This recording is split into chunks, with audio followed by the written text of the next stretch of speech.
The sand was the color of old bone, and it went on forever. Tomas Reyes kept his eyes on the back of his father's neck, the way the tendons stood out above the collar of the heat suit, the sweat already darkening the fabric, even though they'd only been walking 4 hours. The sun here wasn't like home. Home was something you lived under. The sun on Sector 7 was something you survived, and only if you were smart about it, and only if you didn't stop. How much further? Tomas asked. Don't ask that, his father said, not looking back. You don't know, do you? I know exactly how far. I just don't want to tell you. Tomas was 14. He was old enough to know when his father was lying, but he'd learned, somewhere in the last year, that certain lies were a kind of gift. He took this one and tucked it away. They had come from the eastern settlements, where the Vardathi had established their extraction zones 3 years ago and called it a trade agreement. Every adult in the settlements understood what it actually was. You let them drill. They let you keep your food allocation. You didn't let them drill. One morning the food allocation simply didn't arrive, and you found out what hunger really meant. Tomas's mother had called it soft occupation. She'd been right. She'd also been dead for 11 months, taken by the fever that swept through the barracks, after the Vardathi shut down the water reclamation units for 2 weeks, while they upgraded something underground that no one was allowed to see. His father, Emilio, had not spoken about her since the funeral. He had simply, one evening, taken out a hand-drawn map and laid it on the table and said, "We're leaving." The map showed the route to the boundary. The boundary was what humans called the edge of Vardathi-controlled territory, a moving line that shifted whenever they expanded another extraction site or added another kilometer of processing pipeline. The current boundary, according to the map, was approximately 230 kilometers west of the eastern settlements. On the other side of the boundary was the Free Corridor, a strip of unoccupied land that the Vardathi had, so far, shown no interest in, no resources they wanted, nothing to extract. The corridor was dry and mean and thin, on breathable oxygen at night, but it was not theirs. The map had been drawn by someone who'd made the crossing. Tomas knew this because for small notations in the margins, a crescent shape meaning good shelter, a circle with a line through it meaning avoid, a rough sketch of something that might have been a rock formation, or might have been a Vardathi sensor array. Whoever had made it hadn't come back, or hadn't come back to update it, which meant it was either very good or very wrong. So far it had been very good. They'd avoided the first sensor array by 2 kilometers, cutting south through a dried riverbed, where the walls of eroded rock were high enough to break their thermal signature. They'd sheltered through the hottest part of the day in the shadow of a collapsed transit structure, sharing water from the single large canteen and eating the flat compressed rations that tasted like chalk and salt. Emilio had made Tomas eat 2 bars even though he said he wasn't hungry. You eat when you can, not when you want, his father had said, because you don't always get to want. Now it was late afternoon, and the sky was going the color of copper, and they were crossing the open flats between the transit structure and the next marked shelter, a rock formation 6 kilometers out that the map called, in cramped handwriting, the Fingers. Tomas had been watching his father's neck for 4 hours because it was easier than watching the horizon. The horizon held the Vardathi. They were visible from 3 kilometers, not individual units, but the heat shimmer that preceded their patrols, the distortion in the air that came from their atmospheric processors, running constantly even in the field. The Vardathi didn't breathe the same air humans did. They didn't need to convert it, exactly, but their bodies produced compounds during exertion that were mildly toxic to them without processing. So every Vardathi in the field wore a unit on their back that hummed at a frequency you could feel in your back teeth. Tomas had learned to recognize it before he could see them. It was like a low-grade headache, a pressure behind the eyes that meant, "They are close, be quiet, be still." "Dad," he said quietly. "I feel it," Emilio said. They stopped walking. Emilio crouched, pulling Tomas down beside him, and for a moment they were just 2 dark shapes against a landscape that was nothing but dark shapes. Rocks and shadows, and the long ribs of hardpan where the soil had cracked and folded over itself in the heat. The Vardathi patrol moved north-northeast, maybe 2 kilometers out, the shimmer of their processors tracking slow and steady, not searching, routine. Tomas watched his father watch them and thought about how strange it was what his father had become in the last year. He had been, before everything, an agricultural technician. He had spent his working life managing irrigation schedules and soil chemistry, and the small mechanical problems of pumps and filters. He was a quiet man who liked order and disliked loudness, and always knew exactly how much water was in any tank within 50 meters of him. Now he crouched in the dirt of an alien-controlled sector, and read the movement of an alien patrol the way he used to read a pressure gauge. And Tomas thought, when did this happen? And did he choose it, or did it choose him? The shimmer drifted north. It didn't stop. It didn't change direction. Emilio waited 3 minutes by his watch. Tomas saw him count and then said, soft as exhaled breath, move. They moved. The fingers were exactly where the map said they'd be, 6 columns of dark stone rising from the flat, like an open hand pressed into sand from above. Close up, they were taller than they'd looked from a distance. 12, 15 meters. And the space between them held deep shadow, even in late afternoon. A chill that hit Tomas's sweat-soaked shirt and made him shiver. There was a hollow at the base of the central column, barely large enough for 2 people, if they sat close, and they sat close. Emilio pulled out the map and spread it on his knee. His hands, Tomas noticed, were steady. They had not shaken once on the entire crossing. He thought of his mother's hands, which shook when she laughed hard. A thing he'd thought was a flaw when he was young and now understood as the opposite. Tomorrow night, Emilio said. We move after full dark. The last 30 kilometers has the heaviest concentration of sensors. They're guarding something they're drilling up ahead, and the perimeter is thick. But the map shows a route through. The map shows a route through everything, Tomas said. It showed a route through the riverbed, too. That wasn't actually a route, that was a prayer. Emilio made a sound that was almost a laugh. Almost. Then pray hard. I'm serious. So am I. He folded the map carefully, the precise fold of a man who handled technical documents for a living. Whoever drew this knew what they were doing. The riverbed worked. The first sensor gap worked. I trust the last leg. You trust a piece of paper drawn by someone who's probably dead. I trust what they drew, Emilio said, not their survival. Those are different things. Tomas thought about this. Outside the fingers, the copper sky was going dark red at the edges. Something moved out in the flats, small, fast, one of the native burrowers that only came up after sunset.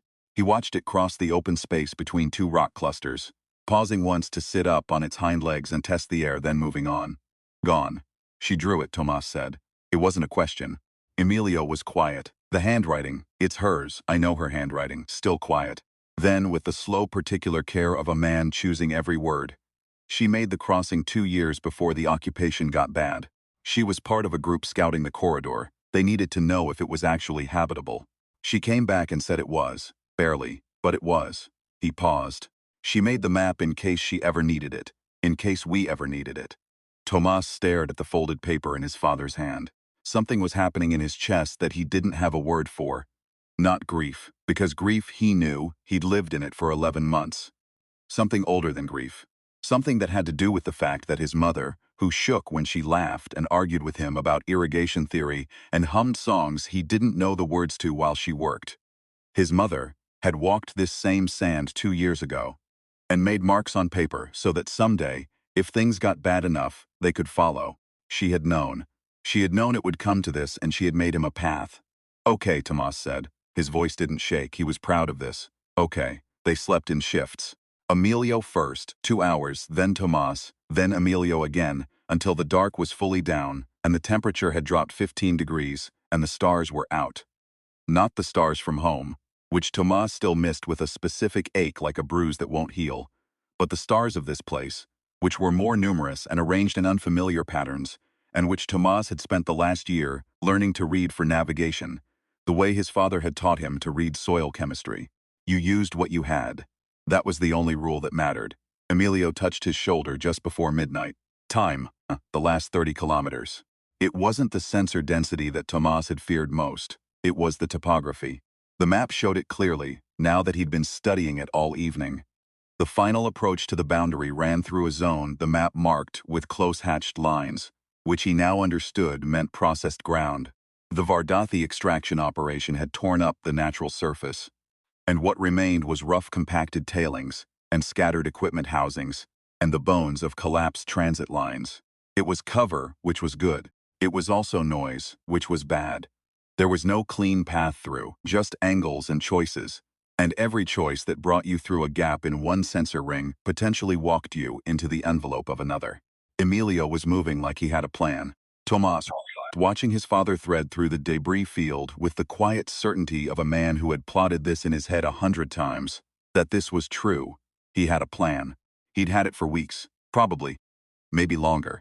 Had been running it in his head every night in the barracks, while Tomas lay awake in the bunk above him, both of them pretending to sleep. The map was not new to Emilio. He had memorized it. They came up on the first sensor ring at 0130. Tomas felt it before he saw anything. The headache pressure behind his eyes, the faint tooth frequency hum. They were at 20 meters 15. His father stopped, stood completely still, and Tomas understood without being told. Wait for the cycle. Sensor sweeps on Vardathi equipment ran on cycles. This was a known weakness, a structural fact that stemmed from the way their computational systems allocated processing. Constant full field scan was expensive, so the systems rotated through sectors on a timer. The timer wasn't fixed, it varied. But it varied within a range, and his father had apparently learned the range from the map or from somewhere else, and now stood motionless in the shadow of a collapsed housing unit, counting seconds under his breath. He counted to 43. Then he moved fast and low, crossing the sensor line in a sprint that covered 10 meters in the time it would take the system to complete a sector transition. Tomas was right behind him, close enough to feel the displaced air. They were through, the pressure dropping as they cleared the envelope, and they pressed against the far side of the housing unit, breathing hard but quiet, quiet, quiet. One down, Emilio said. How many to go? 4. You memorized the intervals for all 4. Yes. Tomas wanted to say something, but there was nothing adequate, so he didn't say anything. And after a moment, Emilio gave a single nod, meaning I know, meaning it's all right, and they moved on. The second ring was the worst. It ran through a section where the processing equipment was still active, warm metal and faint vibration underfoot. And the sensor coverage was higher density because of the active equipment. Emilio stood at the edge for nearly 2 minutes, counting, reading something Tomas couldn't see, and then said, "There's a shadow, thermal shadow off the processing unit. If we move on my mark and stay within it, we're masked." How wide is the shadow? Wide enough. That's not an answer. 1.8 meters, we go single file. Don't drift left. 1.8 meters. Tomas thought about the riverbed, the prayer. He thought about his mother's handwriting in the margins of a folded map. He thought about the burrower sitting up on its hind legs in the open flat, testing the air before crossing, and how it had made it to the other side without looking back once. Mark, his father said. They went. On the other side of the second ring, in the gap between it and the third, Tomas allowed himself 10 seconds of something that wasn't quite joy. Too frightened for joy, but was the functional cousin of it. The satisfaction of a thing attempted and completed. He'd read once, in an old text someone had salvaged from before the occupation, that humans were distinguished among Earth's species not by strength or speed or intelligence, but by persistence, by the ability to maintain effort long past the point where other animals stopped. The writer had meant it as a compliment. Standing here in the dark between 2 alien sensor rings with his heart hitting the inside of his ribs, Tomas thought it sounded less like a compliment and more like a diagnosis. The third and fourth rings took 40 minutes. By the end of the fourth, they were both limping, not from injury, but from the precise, careful strain of moving wrong. Wrong for the body but right for the sensor envelopes. Crouched and angled and controlled in ways that asked too much of specific muscles over time. Emilio's left knee was bad. Tomas had known this and hadn't said anything because his father hadn't said anything. And sometimes the agreement to not name a thing is how you get through it. The fifth and last sensor ring sat at the edge of a shallow depression in the processing zone, and beyond it, visible in the faint ambient light of Vardathi equipment luminescence, was the boundary marker.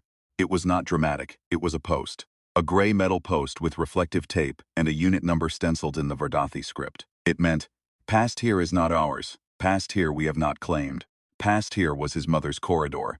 His father stood and looked at the post for a moment that stretched. Tomas looked at his father. In the luminescence, the lines of his face were deep and the gray in his hair was visible. And he looked, for a moment, exactly as tired as he was, which was very tired. Exhausted in the way that has nothing to do with sleep. The exhaustion of carrying something heavy for a year until the carrying is just what you are. Then he reached into his chest pocket and took out something small. He held it for a moment. In the dim light, Tomas could see it was a folded photograph. He couldn't see what was in it, and his father didn't unfold it. He just held it in two hands, the way you hold something you're saying goodbye to, and then he put it carefully back. "All right," he said. They crossed the fifth ring. Tomas barely registered it, barely felt the pressure. It was almost nothing, almost easy, and they walked past the post and into the corridor. The air changed. Not dramatically, not like a story. It was subtler than that. A slight increase in humidity, a temperature drop of 2 or 3 degrees. The smell of something that wasn't processed exhaust and extraction compounds. Just different air. Air that hadn't been run through their machines. They walked another kilometer before Emilio stopped. He sat down on a rock, just sat down, not checking the map, not counting intervals, not reading the horizon. Sat down the way a person sits when they don't need to be watching for anything. Tomas sat next to him. They didn't talk for a while. There was a sound from somewhere ahead. Water, maybe, or something water-adjacent, a thin, distant movement that suggested moisture. The map had mentioned it, a notation he'd thought was decorative. A small crescent with a wavy line, shelter and water. His mother had walked here and found water, and written it down so they could find it too. She would have liked tonight, Tomas said. Emilio was quiet. The part where you crossed in the thermal shadow. She would have thought that was brilliant. She would have told you it was obvious, and she would have been smiling when she said it. His father made the sound again, the almost law. This time it went a little further. Yes, he said. She would have. The stars were out fully now, the unfamiliar patterns that Tomas had spent a year learning. He found the 3 he used for navigation, not named yet. He hadn't named them, but he'd given them shapes in his mind. A hook, a hammer, a long diagonal line, and checked their position out of habit. They were where they should be. He was where he should be. Behind them, 2 kilometers back, the Vardathi sensors swept their cycles, looking for something that wasn't there anymore. Ahead, the corridor. Emilio stood and Tomas stood, and they walked toward the sound of water. The walk took another hour. The water, when they found it, was a thin seep from a rock face, barely more than damp stone and a small pool at the base, maybe 8 centimeters deep and 30 wide. But it was clean, or clean enough, and cold. And when Tomas put his hands in it, the shock of the cold traveled up his arms and cleared his head completely, for one bright moment, of everything that wasn't this. Cold water, dark sky, his father's breathing beside him, the smell of a place that had not been taken yet. He filled the canteen.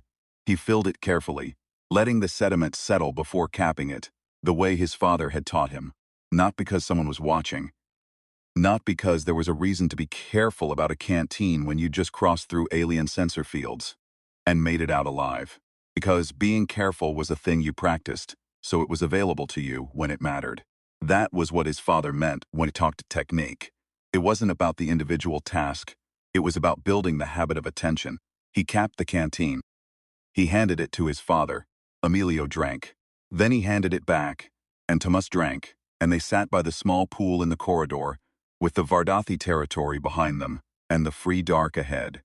And Tomas thought about what his mother had known and what she'd done about it, and about the weight of a folded photograph in a chest pocket, and about the particular species of human stubbornness that looks, from the outside, a lot like hope.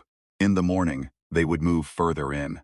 There were supposed to be others who had made the crossing, a loose community in the deeper corridor, people who had been doing exactly what they'd done, over months and years, coming through in 1s and 2s and small families, and settling into the mean dry land that no one wanted because it held nothing extractable, nothing valuable, nothing that the Vardathi had any interest in acquiring, nothing but people. Tomas lay back against the rock face and watched the unfamiliar stars move in their slow arc, and he thought, that's enough, that's always been enough. He was asleep in minutes. His father kept watch until dawn, and the territory behind them stayed quiet, and in the morning when the copper light came up again over the corridor, it came up over 2 people who had made it to the other side.